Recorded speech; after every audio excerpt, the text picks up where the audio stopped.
Bonjour, allez, nouveau format pour mes histoires de famille. Donc comme d'habitude, prenez ce qui résonne, laissez le reste et surtout laissez l'histoire faire son chemin. Donc aujourd'hui, j'aimerais vous raconter l'histoire de Lucie.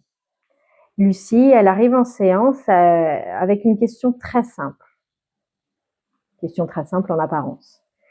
Elle me dit « J'ai l'impression de ne jamais être à ma place, comme si je devais sans cesse prouver que j'ai le droit d'exister. » Elle a 35 ans, elle est compétente, investie, appréciée, mais intérieurement, c'est tout autre chose.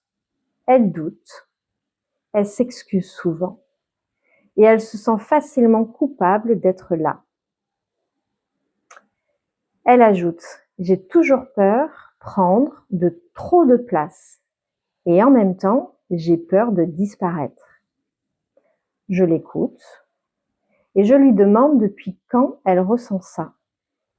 Elle réfléchit et elle me dit « Depuis toujours, je crois. Même enfant, j'avais cette sensation étrange, comme si je devais faire attention. » Je lui propose alors de ralentir, de revenir à son corps et à ce que ça fait là, maintenant, de parler de ça.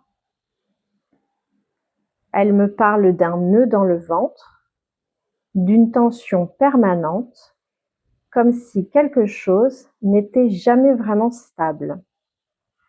Je lui demande alors de me parler de sa place dans sa famille et plus précisément de sa fratrie.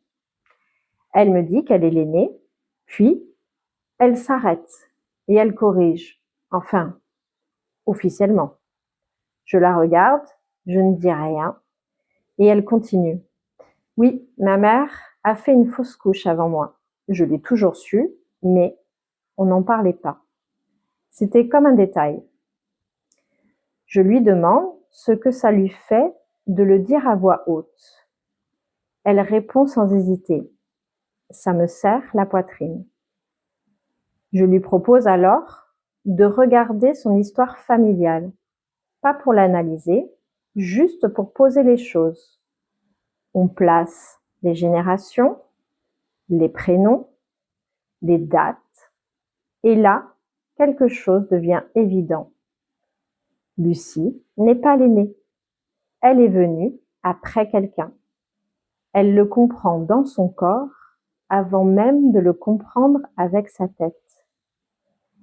Elle me murmure « C'est comme si je devais réparer quelque chose.